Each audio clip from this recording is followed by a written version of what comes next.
Good day, ladies and gentlemen. Welcome to Drooks on Fishkeeping. It's Christmas season and it's that Christmas shopping spree that's in front of you, listening to the Boney M going on in the department store. And maybe you've got a tween or a teenager who's been moaning for a very long time that he or she wants an aquarium and you must buy them a fish tank. And you're not quite sure what tank size would be the best to start with. Or maybe you're just like me, an overgrown kid in a candy shop, and you want to start this wonderful hobby, and you're also not quite sure where you must start. Now, this video is designed to give you some thoughts. There are a lot of answers to the question, what is the best tank size for a beginner? It's not a straightforward answer, but there are various factors to consider, and this video is designed to help you a little bit in that direction. Keep in mind also, if you're buying this for one of your kids, it's live animals, they need to be taken care of, it's a commitment. So make sure that you're willing to jump in with that little maintenance if a kid is not going to do that. It's not as big a commitment as a puppy or a dog, of course. That's a very long and very serious commitment, but it's still a commitment because these are living things. So let's just keep that in mind. But without further ado, I've said my little piece there. So let's look at tank sizes and what it could mean in practical terms. So the first answer that you will get is usually given to you by beginners in the hobby or people who have never kept fish. And it's quite a logical answer from a practical point, and that would be to just start with a small tank and grow into it. It makes sense because if you're going to start cycling over weekends, you're maybe not going to buy the very best mountain bike that costs that's the price of a small car. You're going to start with a second-hand one or something smaller. Now, here on my desk is a small tank. This is about, in American terms, a 7-gallon. It's a 30 centimeters cube. It holds 27 liters. You've got to keep in mind that the capacity of a tank is calculated on the empty tank. It doesn't take into account for substrate and displacement of hardscape in the tank and glass thickness and things like that. So as you can see, this is a cube that I just made myself. So that's not the greatest of workmanship there on the seals and so on, but it's been here for quite a few years now, and it's doing very well there. It's got a deep substrate as well. So that's an example of what you can do with a small tank. I'll quickly show you another. Now, as I'm coming down the stairs here, here's another very small tank, or nano tanks as we'd like to call them. This is my smallest tank. I don't know if they are playing along now. I don't see them up in front of the tank, but there at the back in the left hand corner there's one moving and there's another one moving at the back. This houses 4 pea puffers. Now this is small enough to be on a bookshelf. It's a 5-gallon tank, 20 liters, and that's another example of a small tank. Now I would not recommend this for a beginner, and I'll tell you why. These are the 2 tanks that I really need to keep my finger on the most. I can see the appeal because it costs less. A small tank is less expensive than a big one. This one is a low iron white glass, so it is actually quite expensive. But the point is, a bigger tank of this nature would be a lot more expensive. Smaller heater, smaller filter pumps, light and all of that. So from that capital outlay, it makes a bit of sense. The other thing is, you don't really need a stand. This one is on a sturdy piece of furniture. And you'll see there, right to the right of a book entitled Frank, there's a little strut, a piece of laminated board that I put in there just in case, but it's a sturdy piece of old furniture. The other nano tank that I showed you is on a desk. Now, why do I say this is not a good thing for a beginner? Number one, your water parameters are not as stable. You overfeed suddenly in this tank and the water can go bad quickly. pH can be unstable, carbonate hardness and those things. Water parameters can be unstable. It needs more frequent maintenance often. You maybe need to do water changes more frequently, weekly, in these small tanks, and you need to keep your finger on it. So on the other hand, a water change in a little tank like this is quick and fast, and it's not a lot to do, but the water is inherently more unstable, so you have to be a more accomplished and experienced fish keeper with things such as the nitrogen cycle to keep this one going. I definitely have to keep my finger more on it with algae issues and so forth. So that is what the non-fish keeper beginner might tell you, but it doesn't leave you room for error because of inherent instability of smaller volumes of water. But there's another factor as well. When you start fish keeping, I don't think that feeling ever goes away, but you learn to control it better. You're like a kid in a candy store. So this is home to 4 pea puffers, and that's it. Pea puffers, but very few puffers are community fish. I haven't found them to be. But let's say you have some nano fish in there. You put in one species, a second one. Let's say you have a small school of ember tetras and some pygmy cories.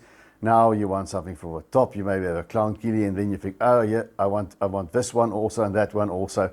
And pretty soon the tank is overcrowded, and you've got problems with your water, and you've got fish dying. It doesn't allow. It's very limiting to have these small aquariums. It doesn't allow for a lot of scope in terms of fish. It can be very nice for planted tanks, but they are very easily overcrowded, these tanks.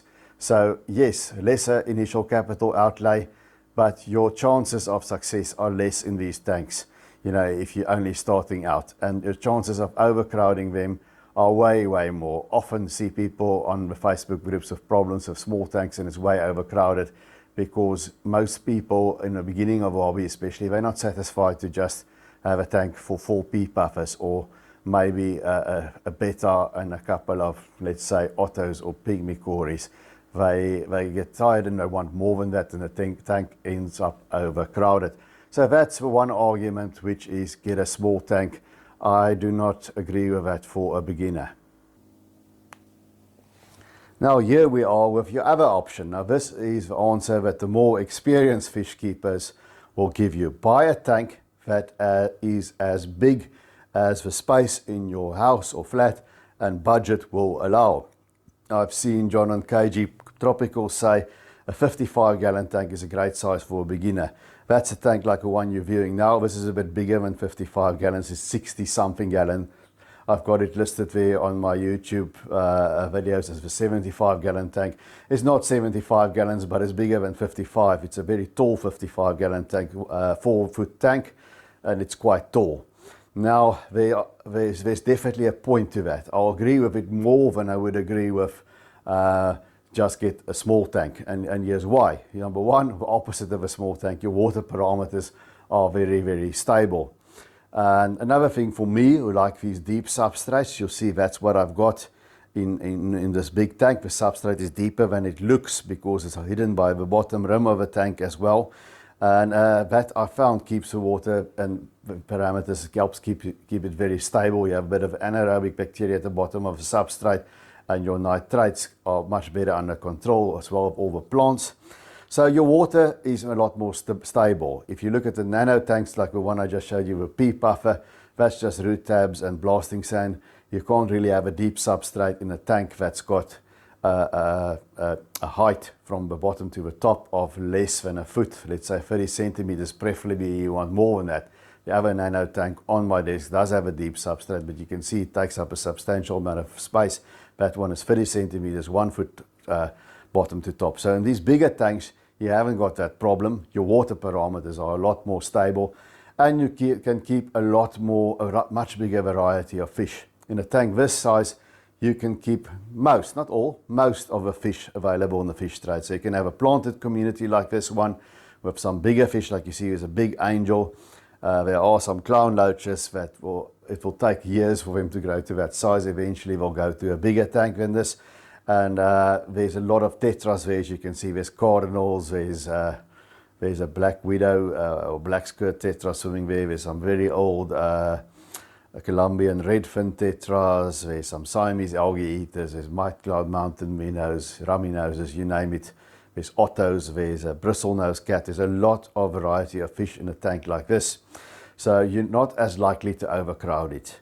You don't have to do a planted route. You can also, this is also big enough, let's say, for if you want to go the cichlid route, you can keep some smaller, a bit too small for peacocks, I would say, but you can keep some, you can make it a rockery. You can keep some Mbuna, Malawian rock dwellers in there, or you could make it a Tanganyika tank if you want.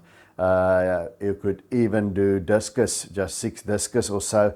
That could also work in a tank. Of course, you're going to change your hardscape and so to make more space. So a lot more variety. It's a lot less difficult to overcrowd. and your water parameters are a lot more stable, it's more forgiving. You overfeed once in this tank, it's not going to affect your water as much as in a small tank, but just don't push it. Now, the thing about this tank though, it is an immense amount of weight. You need a dedicated cabinet or at least a stand for it, and it takes up space. If you are in a small apartment, we'll see the tank, smaller tanks, nano tanks, it takes up a significant amount of space, and it is a significant capital outlay. If it's not for yourself, nudge, nudge, and it's for your tween or your teen, most probably you're not going to buy them this as a first tank, because you're talking thousands of rands here. You could go the second-hand route if you're very careful what you buy in terms of tanks. There's nothing worse than a tank like this breaking on you, but you could go that route. That is valid as well. There are many videos there on YouTube that tell you what to watch out for. But the drawback is obviously it takes space. It's a big capital outlay. So what can we do to gain some middle ground? Let's see, I've got an idea about that. Okay guys, so this here is what I think can be a very nice beginner tank. And let me show you why I think so. This is not something that will break the bank. As you can see, it's just ordinary float glass of a decent thickness. I think this is 5mm or 6mm glass, I'm not quite sure. And it's your classic 2-foot tank. Now this holds around about, I would say 15 gallons, around about, give or take. Now your usual 2-foot tank is about 60 centimeters by 30 centimeters, 2 foot by 1 foot. But this one only cost 315 Rand. I got it there at Brackenfell Pets, very close to home where I stay in Stellenbosch. Go support Peter there. I'm doing a little plug for him, but I think this one is nice because it just has a little bit more height. From the bottom to the top, it's 40 centimeters. You can work out what that is in inches. It's an extra 10 centimeters. I think that equates to 4 inches. So you're 16 inches tall. So you have the same footprint. It can still stand on sturdy furniture, not the kit stuff that you make up these days, or if it's kit, it's got to be solid. But it will still stand on sturdy furniture, and the weight is not that immense that you need a dedicated stand or a cabinet for it. It's nice if you do. But you've got the same footprint and you just have that extra bit of volume to just give you that margin for error. What I like about this is you've got the extra height. Somebody like me who likes to put a 7.5 centimeter substrate in, I can do that. And then I still have way enough space here to the top, because it's a little bit taller than your standard foot or less. So it gives you that option if you want to do it that way. And the extra volume. And in this tank, you can't keep everything in it, obviously, but you have a lot of different things that you can do with this sort of aquarium. One of them is if you want to see the circle of life, you can put some guppies in here, live bearers. You can put some platies in here as well. It's a bit too small for swordtails. I would use a bigger tank for that, so I'll keep away from that. You can just have a community tank of nanofish. For example, you can have a big shoal of celestial pearl danios, maybe some kubatai rasboras, with some harlequin rasboras, and maybe for a centerpiece fish you could do a small gourami. If you can find a healthy dwarf gourami in South Africa these days, or just a honey gourami, that would look nice. Or you can just have more your ordinary community fish. You can have bigger things. You can have a few cardinals in here, a few neons in here, your sort of a tetra tank. If you want to go the cichlid route, no, you can't keep the big South Americans in here, or the Malawians really. They need a lot of elbow room. That is another thing what I can say about two small tanks. Aggression is amplified there as well. The bigger a tank is, the more likely it is that fishes will chill. But if you want to go the cichlid route, you can keep a pair of dwarf cichlids in here, like Cribensis or Apistogramma, where you have Cacatoides or Hongsloy and McMasterai. A pair of dwarf cichlids with maybe a few different fish around the top, I like Harlequin rasboras. It can really be anything that swims around the top, just to give those little dwarf cichlids for confidence. That can work out very nicely. You can do that. You can also keep a bristlenose pleco in this. That is good.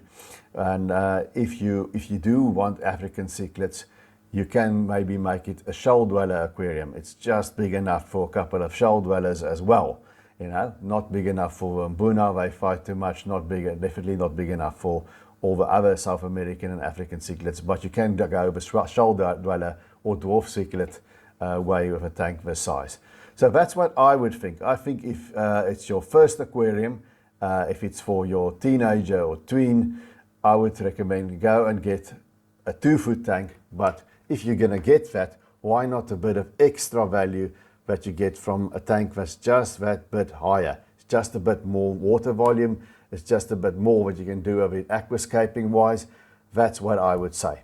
I can't argue with the reasoning of get the biggest tank you can afford or have space for. It's just costly if it's for your kid, or if you're a beginner, or if you stay in a small flat. It can be impractical. The very small tanks, you have water instability, you're likely to overcrowd, and you have more of a chance to have aggression issues. This is a nice in-betweener where you can do a variety of things and where you do have some water volume to play with and some stability. That's my 2 cents. Please let me know in the comment section, what do you think? What size was your first tank? Mine was a 10-gallon, a 1.5 foot. Quickly grew to a 2 foot, but I didn't have one this high. And tell me, what do you think is the ideal tank size for a beginner? I did something different here than the 2 standard answers, but there'll be many opinions about it. So let me know in the comment section. If you watch this for please give the channel a like, a thumbs up, and a subscribe. I will greatly appreciate that. And until we see each other again, Merry Christmas, Happy New Year, and keep taking good care of our domestic denizens of the deep.